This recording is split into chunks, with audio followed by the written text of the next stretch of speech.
This is the Biz News Podcast, one-on-one conversations with experts in business and personal development. What is wisdom? Is it common or is it rare? Through interviews with 60 wise individuals across the United States and Canada, Los Angeles physician Dr. Laura Gabayan says she has uncovered 8 essential elements that define exactly what wisdom is. Ms. Gabayan outlines her research in this episode of Bizgnus Interviews. We'll talk about your book in some specificity in just a bit. But first, I want to know, what is the Wisdom Research Project? So that's when I started in 2022, and I interviewed 60 wise individuals. So initially, I had that website as well. The people who I found went to that website to kind of find out about it and realize it was legitimate.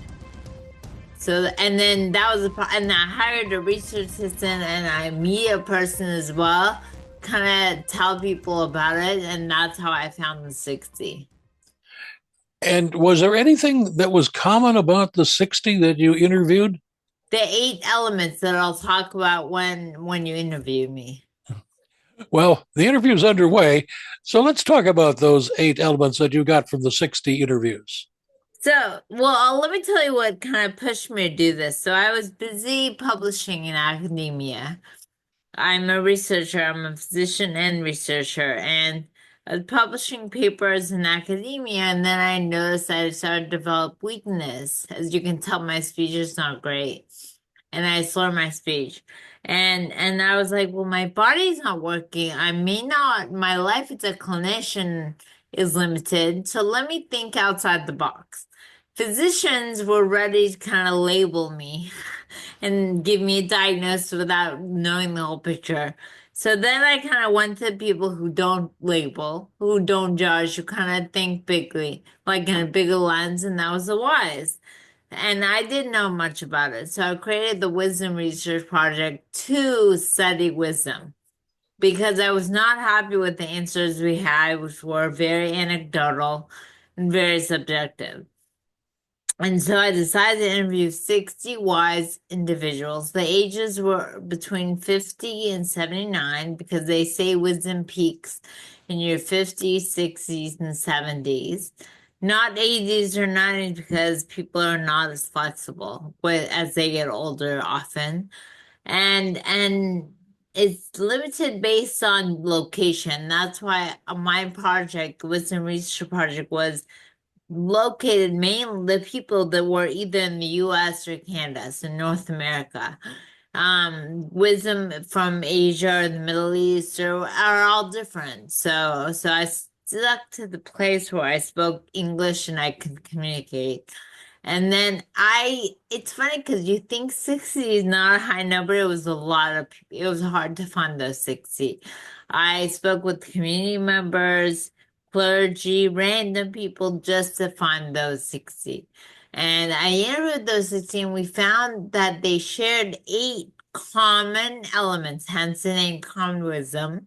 And the common elements were resilience, kindness, positivity, spirituality, humility, tolerance, creativity, and curiosity.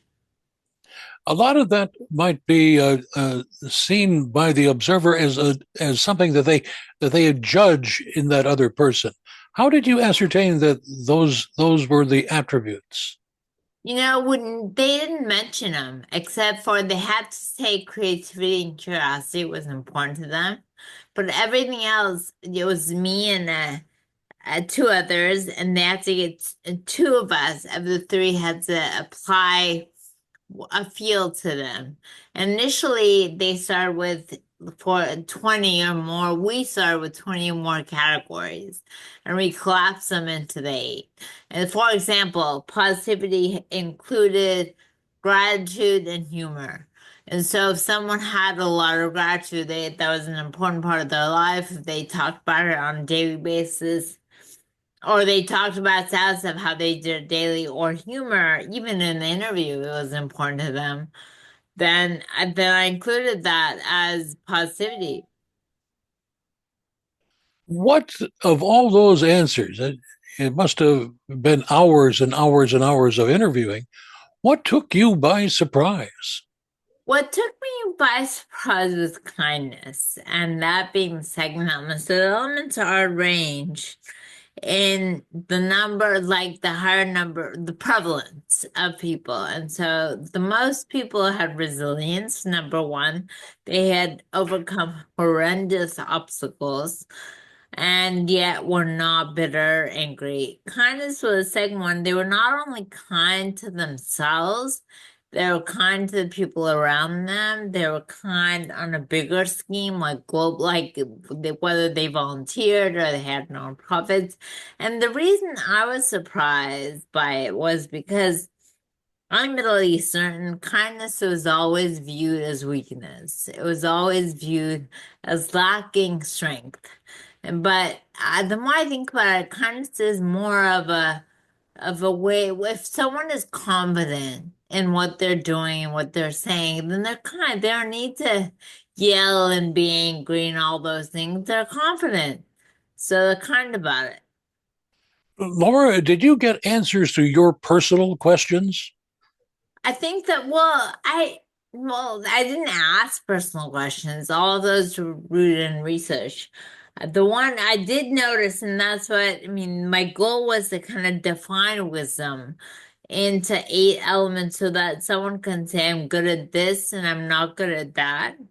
And it was not, it wasn't to me. And after doing the project, when I think about it, it's not, oh, I see it when I know it. That person is a wise. It's important to kind of look at all those elements and think to yourself, what are you good at and what are you not? And when I did that, the one I really did not have was spirituality. I'm a physician, I'm a scientist, and I just didn't know what to make of a higher source, but they did.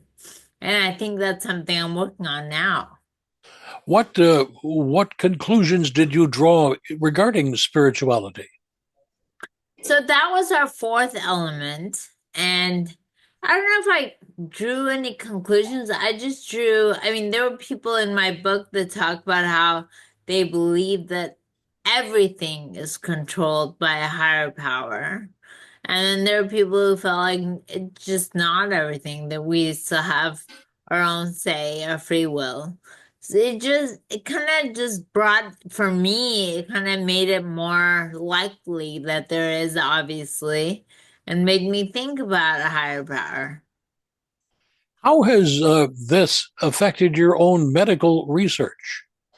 Well, I don't, it's funny because I don't do that anymore. I don't write papers and I feel like it's kind of helped me kind of reroute my life. So my physical condition is kind of rerouted my life, and so it's a book. And this is why I believe, I say in my resilience chapter that things happen for you and not to you. And the reason I say that is because my body was falling apart. I want to say it started in 2013. And by 2017, I realized, you know what, I can't see patients anymore.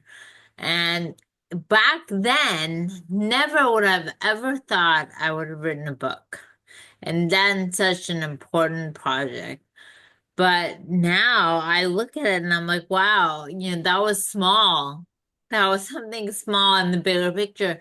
So when I think some things happen for you and not to you, the idea is you have no idea what's in store.